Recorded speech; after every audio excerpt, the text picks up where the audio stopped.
되는 것이지요. 오늘 말씀은 오늘과 내일에 거쳐서 회막에 대한 말씀을 드리려고 하는데, 기원전 1445년 6월 15일 이스라엘이 시내산에 도착합니다. 서기로 말씀드리면 연도가 그래요. 그들이 시내산에서 11개월 5일 동안 머물게 돼요. 이때 일어난 세 가지 중요한 사건이 다음과 같은데, 이 세 가지 사건에 대해서 소개하고 또 그 의미가 무엇인지, 중요성이 어디에 있는지 여러분에게 말씀을 드리려고 합니다. 하나님께서 구약에 우리에게 보여주신 모든 것들, 명하신 것들은 구약이니까 옛날 것이라 필요 없는 것이다, 이게 아니에요. 돌이 강연을 하던데요, 스님들 쫙 모아놓고 강연하던데 기독교에 대한 얘기를 하더라고요. 그러면서 이 기독교인들이 왜 구약을 가지고 그러는지 모르겠다고. 구약은 말 그대로 옛날 약속, 신약이 새로운 약속인데 왜 옛날 걸 붙들고 그러는지 모르겠다고 그런 이상한 얘기를 하시는데, 아닙니다. 구약에 있는 모든 예표는 심지어 예수 그리스도의 탄생까지도 거기에 다 비유되어져 있고 미리 예시되어져 있는 거예요. 그래서 신약의 말씀을 더욱 확증할 수 있도록 우리에게 가르쳐주고 계시는 거죠. 구약에 나와 있는 여러 가지 의미들을 잘 되새겨 봐야 우리의 신앙을 더 견고하게 할 수 있다. 이렇게 여러분 믿으셔서 말씀을 잘 들으시면 좋겠습니다. 구약에 율법이 있어요. 이 율법의 계명을 왜 주신 거냐? 이것은 하나님을 경외하고 하나님과 더 가까이 하도록 하나님께서 친교를 위해서 우리에게 주신 거다는 말씀이에요. 우리 친교에 대한, 하나님과 교제에 대한 것이 회복되고 성장해야 된다 말씀을 드렸는데, 율법을 통해서 그 말씀을 잘 지켜감으로 거룩하신 하나님, 전능하신 하나님, 하나님을 더 깨닫고 그 하나님과의 교제에 더 깊이 들어가게 된다는 겁니다. 모세는 하나님으로부터 시내산에 올라가라 하는 지시를 받았어요. 이때 하나님은 모세에게 말씀하시는 거죠. 십계명과 언약의 책을 구성할 70가지의 율법을 주십니다. 하나님께서 구두로 말씀을 하시는 거예요. 그리고 그 다음에 모세는 시내산에서 내려와서 하나님의 말씀을 백성들에게 들려줍니다. 그게 출애굽기 19장 20절부터 나오는 기사입니다. 율법의 계명, 모세의 율법은 이 세 가지 기본적인 부분으로 되어 있는데, 첫째는 도덕 규범이에요. 그리고 두 번째는 영적인 규범, 그리고 사회적인 규범까지 있습니다. 종교가 사회 전체를 이끌어가는 그런 시대였기 때문에 사회에서도 어떻게 해야 하는가 하는 규범을 정확하게 말씀하고 계시고, 또 그것을 잘 실천하는 것이 성도의, 하나님의 백성의 마땅한 일이다, 이것을 말씀하고 있고, 이 말씀은 오늘 우리의 삶에도 그대로 적용이 됩니다. 먼저 도덕적인 규범인데요, 이 부분은 일반적으로 우리가 알기를 십계명이다, 이렇게 알고 있는 부분이에요. 출애굽기 20장, 신명기 5장에 나오고 있습니다. 우리 하나씩 이 십계명의 말씀을 짚어보겠습니다. 나 그거 다 알아, 그러지 마시고 내 마음속에 하나하나 이 계명을 잘 지키고 있는가, 지킬 의지가 있는가, 이것을 한번 되새겨 보자는 거죠. 자, 첫 번째 한번 읽어볼까요? 너는 나 외에 다른 신을 위하지 말라. 다른 신을 섬기지 말라는 거예요. 여호와 한 분만 경외하라 말씀하고 있어요. 두 번째 계명입니다. 너를 위하여 우상을 만들지 말라. 당연하지요. 하나님만 경외하는 사람이 자기의 만족을 위해서 뭔가 여기가 좀 허전한데 여기를 좀 메꿀 만한 거 조금만, 하나님은 제가 원래 믿고요, 조금만 요거 조금 살짝 다른 걸로 메꾸면 안 될까요? 요게 우상이 되는 겁니다. 우상을 두지 말라. 하나님 한 분만 의지하고 예수님 한 분으로 만족하는 삶을 살아라. 이것을 두 번째 계명으로 주신 거예요. 세 번째 계명입니다. 너는 하나님 여호와의 이름을 망령되이 일컬지 말라라. 함부로 일컬지 말라는 거예요. 망령되이, 함부로 하나님의 이름을 여기저기 끌어다 대면서 하나님의 뜻이 아닌데도 불구하고, 내 뜻인데도 불구하고 하나님의 뜻 운운하면서 함부로 하지 말아라. 이것을 계명으로 주셨습니다. 네 번째는요, 안식일을 기억하여 성일로 지키라. 구약의 안식일은, 율법에 정한 안식일은 금요일 저녁부터 토요일 저녁까지입니다. 그런데 예수님이 오셔서 구약의 마지막 인물로 사셨고 예수님이 부활하시면서 이제 신약의 세계로 들어가는 거죠. 오순절 성령 강림과 함께 성령 시대를 맞이하게 돼요. 그리고 예수님의 이 부활 사건은 이 세상에 가장 중요한 사건이다. 그래서 안식일 후 첫날 예수님이 부활하셨기 때문에 그 날을 우리가 주님의 날이다, The Lord's Day, 주님의 날이다 이렇게 하고 주일로 지키는 거예요. 그래서 이 날에 안식일의 의미를 담아서 주일을 더 거룩하게 지내는 거, 이것을 우리가 주일 성수라고 이야기하는 겁니다. 계명의 안식일을 기억하여 성일로 지키라 말씀하고 있어요. 여기까지는 우리가 하나님에 대하여서 어떻게 해야 될까 하는 도덕적 규범입니다. 그 다음에 5번째부터는 사람들 사이에서 어떻게 살아가야 하는가 하는 도덕적 규범이 나옵니다. 그 첫 번째가 뭐죠? 내 부모를 공경하라. 사람 사이에서 살아가는데 최고의 덕목이 뭐냐? 부모를 공경하는 거예요. 이 시대에는 아이들 하나 낳고 안 낳기도 하고, 그러니까 아이들이 얼마나 귀한지 아이들이 우상이 돼버리고 아이들이 모든 것의 가정의 중심이 되어버리고, 이거 아닙니다. 자녀가 부모를 공경하는 거예요. 자녀가 부모를 잘 섬겨드리고 또 부모의 말씀에 잘 순종하고 이렇게 부모를 높이고 따르는 거, 이 부모를 공경하는 겁니다. 이 계명을 우리에게 주셨어요. 6번째는요, 살인하지 말라. 살인하지 말라. 신약에서 이 개념이 더 확대되죠. 예수님은 내 형제에 대하여서 미워하는 마음 갖는 것도 마음에 살인하는 것이다. 또 간음에 대해서도 마찬가지 이야기하죠. 7번째 계명입니다. 간음하지 말라. 이거는 어떤 육체적인 관계뿐만이 아니라 정신적인 것도, 마음에 품은 것도 이 범죄에 들어간다고 예수님께서 확대하여서 말씀하고 계세요. 마음에 정한 것이 행동으로 옮겨진다 그랬죠. 그래서 행동으로 옮겨져야만 일반 사회에서는 그것을 법에 제촉되는 것으로 규정하지만, 우리 예수님께서는 이 도덕적 규범 안에서 마음에 품은 것도 역시 잘못된 것이다. 그렇게 하면 안 된다. 언젠가는 마음에 품은 것이 말로나 행동으로 나올 수 있기 때문에 마음에 품는 것 자체가 죄가 된다. 그 율법에 금하고 있는 겁니다. 8번째 계명입니다. 도적질 하지 말라. 내 이웃을, 9번째, 내 이웃을 해하려고 거짓 증거하지 말라.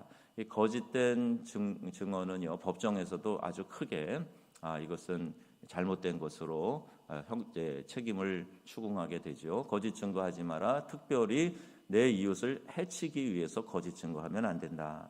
10번째 계명입니다. 내 이웃의 것을 탐하지 말라. 8번째 계명과 유사한 것처럼 보이는데요.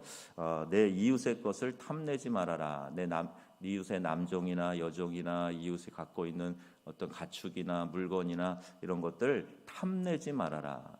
앞에 8번째를 직접 위치 이동이라고 하죠. 군대에서는 내가 남의 것을 가져다가 우리 집에 갖다 놔요. 내 것을 삼아요. 이게 도적질이라면 10번째 계명은 이웃의 것을 탐내는 것 역시도 율법의 죄로 규정하고 있어요. 남의 것에 대해서 여러분 부러워하는 마음 가지실 때 조심하셔야 됩니다. 이게 탐심이 되면 안 돼요. 참 저게 좋겠다라는 생각까지야 그것을 뭐라고 할 수 있겠습니까? 그러나 그것이 탐심이 되어서 내 안에 욕심을 갖게 되고, 그러면 사촌이 땅을 산 게 내가 배가 아파진다. 그러면 이건 이미 내 마음에 탐심이 자리 잡고 있는 거예요. 진정한 축하하고 또 축복해주는 그런 마음이 없고, 여기서 뭐가 더 발생이 되냐면 여기에서 다른 사람과 비교하는 마음 가운데, 이 마음 가운데 다른 사람에 대한 이 부정적인 마음이 생겨지는 거예요. 그래서 거기에 시기가 나오게 됩니다. 그럼 시기가 생기면 절대 그 사람 사랑할 수가 없어요. 시기하는 마음이 생기면 내가 내 마음속에 그를 은근히 이렇게 밀어내고 미워하는 마음까지 생기게 되기 때문에 절대 이웃의 것을 탐내지 말아라. 자, 이렇게 도덕 규범으로 10가지 10계명이라고 주셨습니다. 영적인 규범에 대해서는 제사 의식으로 다루고 있는데, 그 모두가 다 그리스도의 구원에 대한 예표입니다. 예수님이 다시 이 땅에 오셔서 우리를 구원해 주실 속죄 어린 양, 그 구속의 제물이 되어 주실 것을 상징하는 예표가 되는 거예요. 구약의 제사는 매년 드려야 됩니다. 절기마다 드려야 돼요. 그런데 예수님께서 우리를 위하여 대속 제물이 되어 주신 것은 단번에, 단 한 번에 온전히 이루는 그런 구속의 제물이신 거죠. 히브리서 10장 1절 말씀인데요. 히브리서 10장 1절 말씀을 같이 읽겠습니다.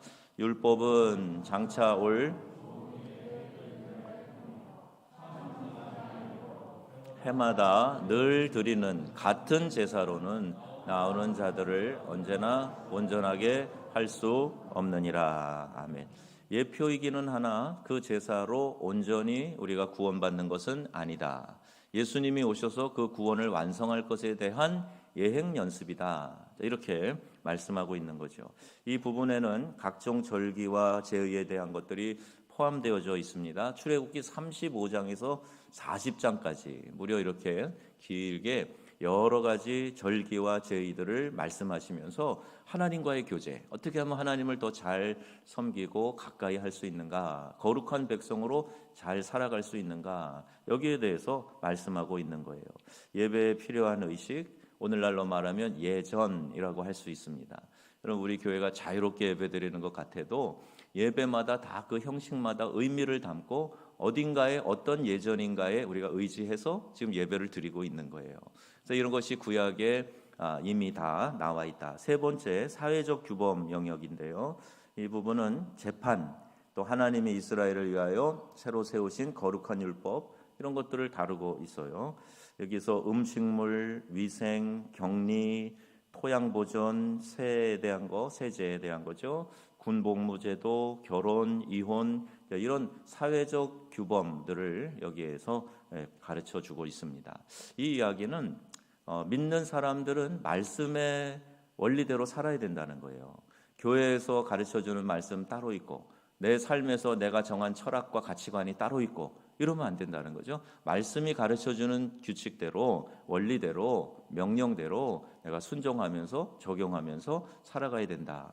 여러분, 이 부분이 오늘날 우리 한국 기독교인들이 귀담아 들어야 될 부분입니다. 말씀이 내 삶에 적용이 되고 있는가? 말씀을 살아가는 삶을 살고 있는가? 여기에 대해서요, 사회가 우리 기독교인들에게 도전하고 있어요. 엉터리 아니냐? 너네들 믿는 믿음의 그 본질이 어디 있느냐? 한번 삶으로 드러내봐라. 말로만이 아니라 당신들의 삶으로 좀 나타내봐라. 이렇게 우리에게 지금 말하고 있는 거예요. 무언의 압력과, 때로는 뭐 심하게 이야기도 하기도 하죠. 이런 부분을 우리가 자책도 하고 또 말씀 안에서 잘 살아갈 수 있도록 내 스스로가 경성해야 하기 때문에 율법의 이 사회적 규범은 오늘 우리들의 삶에도 잘 적용해야 합니다. 그럼 설교 말씀에서 포인트를 두는 게 어디냐 하면 적용이에요. 적용. 말씀을 해석하고 이 말씀을 마지막에 적용을 합니다. 근데 여러분들이 적용하는 걸 딱 붙잡고 나가셔야 돼요. 그래야 이 적용을 사회에 가서 내 삶의 현장에서 실천하기 때문에 항상 설교할 때 그 부분을 많이 신경을 쓰게 돼요. 그러니까 여러분들이 날마다 말씀 들을 때 이 말씀에서 그러면 나에게 하나님 요구하시는 게 뭐지? 내 삶에 어떻게 적용하라고 하시는 거지? 무엇을 깨닫게 하신 다음에는 반드시 적용하게 하시는데 적용점이 없이 그냥 하고 듣고 있다 가면 아무 의미가 없습니다. 그 말씀이 내 삶에 잘 실천될 수 있도록 하는 거. 자, 이것이 바로 우리의 삶에 주어져 있는 하나님의 명령, 사회적 규범입니다. 백성들은 하나님이 모세에게 말씀하신 모든 것들을 지키기로 동의합니다. 백성들이 동의를 해요. 출애굽기 24장 3절 말씀이에요. 시작. 모세가 와서 여호와의 모든 말씀과 그의 모든 율례를 백성에게 전하매 그들이 한 소리로 응답하여 이르되 여호와께서 말씀하신 모든 것을 우리가 준행하리이다. 아멘. 모세를 통해서 하신 그 모든 말씀을 우리가 준행, 지키겠다는 거예요. 내가 받아들이고 지키겠다. 자, 이렇게 그들이 하나님 앞에서 결단을 하는 거죠. 모세는 백성들에게 말한 모든 것을 이스라엘을 위하여 기록하고 12기둥 제단을 쌓고 언약이 체결되었다 하는 표시로 희생의 피를 제단에 뿌립니다. 모세는 다시 한번 시내산에 올라가서 이번에는 중도까지 여호수아가 같이 동행을 하죠. 여기서 모세는 40일 동안 지내면서 성막의 모형에 대해서 지시를 받습니다. 내일 그 부분 말씀드릴 건데요. 하나님이 직접 쓰신 십계명이 들어있는 2개의 돌판을 받아요. 앞에는 말씀으로 70개의 율법을 받았는데 지금은 2개의 돌판에다가 하나님께서 직접 써주신 계명을 가지고 돌판을 받게 됩니다. 이 기간에 모세가 금식을 했어요.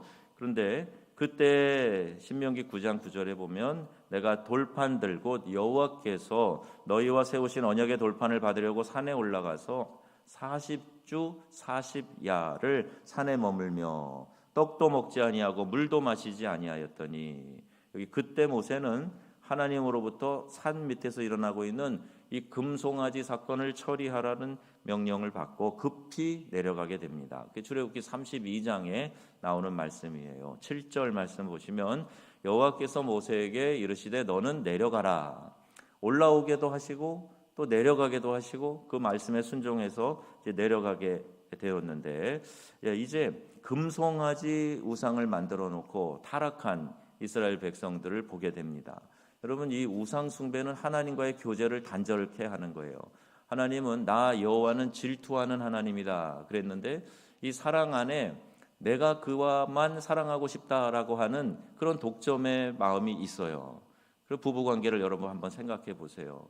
그런데 하나님이 이 백성과 마치 그렇게 신랑 신부처럼 사랑을 하고 싶은데 옆에 있는 사람을 쳐다보고 옆에 사람에게 눈길을 주고 그를 사랑한다고 그러고, 그러면 이게 말이 됩니까? 그런데 이스라엘 백성이 지금 그렇게 하고 있어요. 하나님과의 교제를 단절케 하는 겁니다. 출애굽기 32장에 보시면 모세가 시내산 꼭대기에서 하나님을 만나고 있는 이 처음 40일간의 막바지에 변덕스러운 이스라엘 백성들, 이제 산 밑 계곡에서 아론에게 신을 만들어 달라, 우리를 위하여 보이는 신을 만들어 달라, 자 이렇게 요구를 합니다. 아론이 결국에는 그 성화를 이기지 못해요. 그러니까 지도자들마다 성향이 좀 달라요. 어떤 분은 강해가지고 무슨 소리냐 그리고 막 치고 나가는 사람도 있는데, 어떤 사람들은 이 마음이 유해가지고 결국에는 이 성화에 못 이겨서 금송아지를 만들어내잖아요. 아론이 그랬던 사람이죠. 그리고 백성들의 그 모든 그 금고리 또 보화 이전 금 부치들을 모아서 금송아지를 만들어요. 금송아지에 대한 예배를 마친 후에 백성들이 난잡한 파티를 열고 성적으로 부도덕한 행위를 탐닉합니다. 이거 이교도들한테 우상 종교들에 있는 그런 풍습이거든요. 그걸 지금 그들이 행하고 있는 거예요. 6절 말씀인데요. 같이 읽겠습니다. 이튿날에 그들이 일찍이 일어나 번제를 드리며 화목제를 드리고 앉아서 먹고 마시며 일어나서 뛰놀더라.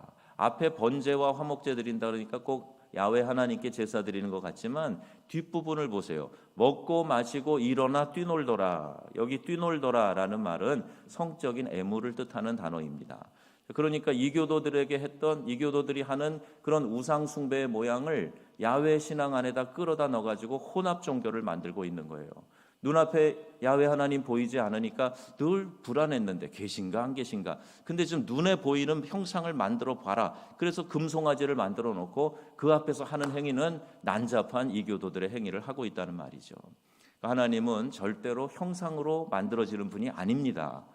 예수님의 십자가 대속을 상징하는 저 십자가도 십자가 자체가 무슨 의미를 가지고 있는 게 아니에요. 주님을 떠올리기 위해서 저 상징을 보는 것에 불과하지 아무것도 아닙니다. 그런데 이스라엘 백성들이 지금 이 죄를 짓고 있어. 이게 우상 숭배 죄입니다. 그래서 여호와께서 모세에게 말씀하세요. 내려가서 내가 애굽 땅에서 인도하여 낸 내 백성이 부패하였으니 그들에게 이르라 말하라라. 이 백성은 목이 곧은 백성이로다. 그래서 우리 모세에게 여호와 하나님께서 이렇게 말씀하시는 거예요. 이스라엘 백성을 진멸하려 하셨어요. 그때 모세의 간곡한 만류가 나오고 하나님은 뜻을 돌이키사 말씀하신 화를 그 백성에게 내리지 아니하셨다. 14절에 말씀합니다.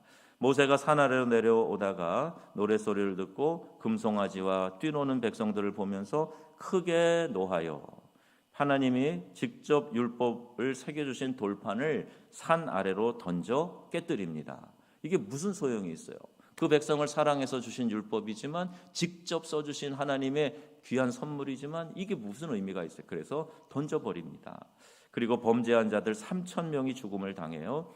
여호와께서 백성을 치시니 이는 그들이 아론이 만든 바 그 송아지를 만들었습니다. 이렇게 말씀하고 있습니다. 그러니 하나님의 진노를 다 백성을 멸하려는 것은 막았으나 그러나 하나님께서 그들 가운데 3,000명을 이렇게 죽음으로 이끄시는 걸 봅니다. 내가 보응하는 날에는 그들의 죄를 보응하리라. 34절 말씀하고 계세요. 죄를 정결케 하신 후에 하나님은 성막을 세우게 하셨어요. 자, 그리고 이렇게 이 성막에서 이제 그들이 하나님 앞에 예배할 때 그곳에 임하시는 하나님을 보게 됩니다. 이사야 53장 7절 말씀이죠. 우리가 하나님께 예배해야 될 중요한 이유를 말씀하고 있어요. 시작. 내가 내 영광을 위해 창조한 자를 보게 하라. 그를 내가 지었고 그를 내가 만들었느니라. 아멘. 나 본의로 생각하면 사람이 최고다라는 의식에 있으면 하나님이 잔인한 하나님이네, 이렇게 우리가 착각할 수 있는데, 여러분, 우리의 생명을 만드신 주인이 하나님이십니다. 그 하나님이 우리에게 하시는 말씀이 내가 너희를 만든 이유가 있는데 내 영광을 위하여 창조했다. 나를 예배하게 하려 함이다. 우리를 만드신 목적, 창조의 목적을 말씀하셨어요. 창조주께서 피조물인 우리에게 너희가 이런 이유로 만들어졌다라고 말씀하셨다면 그 이유대로 목적대로 살아가는 것이 우리의 최선의 삶임을 여러분 기억하시기를 바랍니다. 나를 위해서 사는 게 아니라니까요. 나의 재미와 내 목적과 나의 영광을 위해서 사는 게 아니란 말이죠. 하나님의 영광을 위해 살게 되면 그 하나님의 영광이 오늘 우리에게 다시 반사가 돼요. 내가 하나님을 영화롭게 한 그것이 다시 나의 삶의 축복으로 돌아와서 이것이 진정한 기쁨이 되고 만족이 되고 그것이 내 삶의 영광이 되는 줄로 믿습니다. 그래서 우리가 하나님께 예배하는 거예요. 34절 말씀해 보세요. 다 같이 읽겠습니다. 구름이 회막에 덮이고 여호와의 영광이 성막에 충만하매. 아멘. 예배하는 사람들은요, 예배할 때 하나님이 영광으로 임하는 것을 경험할 때가 있어요. 그걸 하나님의 임재를, 물론 이곳에 계시고 우리의 예배를 받으시지만 내가 개인적으로 그 하나님의 영광에 접속되는 것을 느낄 때가 있어요. 이 영광을 히브리어로 쉐키나라고 하는데 하나님의 영광의 임재를 내가 경험하는 순간 말할 수 없는 감동과 감격이 내 안에 일어나게 되는 거죠. 막 죄가 막 쏟아져 나와요. 더러운 건 막 쏟아내듯이 내 안에서 쏟아내고, 그리고 내 삶을 고치시는 하나님 앞에 내가 엎드려 부복하여 하나님 말씀에 귀를 기울여 듣게 되고, 영광의 하나님을 경험하면서 내가 가만히 있을 수가 없어요. 그래서 기뻐 뛰며 하나님 찬양하게 되고, 그리고 내게 주시는 마지막에 시원하게 하시고 평안하게 하시는 하나님의 역사가 있단 말이에요. 여러분, 예배에 이 쉐키나의 하나님의 영광을 체험하시기를 바랍니다. 하나님이 우리에게 그 은혜를 주시기 위해서 예배 자리에 불러주셨어요. 이스라엘에도 특별한 절기에 특별히 하나님이 역사하셨던 것처럼 오늘 우리 교회 안에도 이런 특별한 기회에 하나님께서 특별하게 역사해 주실 줄로 믿습니다. 그러니까 여러분, 가능한 최선을 다해서 내가 나와 이 은혜, 하나님의 영광을 예배를 통해서 경험해야 되겠지요. 하나님의 임재는 그를 예배하는 성도들의 모임 가운데 나타나 주시는 거예요. 예배는 하나님의 영광, 이 쉐키나를 경험하는 겁니다. 예배를 하나의 공연이나 또 어떤 스펙타클로 생각하면 안 돼요. 마음과 정성을 다해서 올려드리면서 하나님을 만나기 위한 간절한 사모함, 예배를 통해서 가져야 됩니다. 신앙이 잘못 들어가 있는 사람들이 있어요. 나는 이런 이유 때문에 누가 보기 싫어서 나는 교회 가면 은혜가 안 되니까 그냥 예배 안 드린다. 이게 누구를 위한 예배인지 착각하고 있어서 그런 겁니다. 그 모든 것 내려놓고 예배하는 일에만 집중할 때 하나님께서 나를 바꿔주시고 진정한 은혜를 경험케 해주시는 것입니다. 오늘 여러분에게 이와 같은 말씀으로 인한 예배의 진정한 가치, 또 그 예배를 통해서 하나님을 만나고 주님 주신 계명을 실천함으로 우리의 삶이 풍성해지는 역사가 나타나지기를, 새로워지는 역사가 나타나기를 우리 주 예수님의 이름으로 축원합니다. 아멘.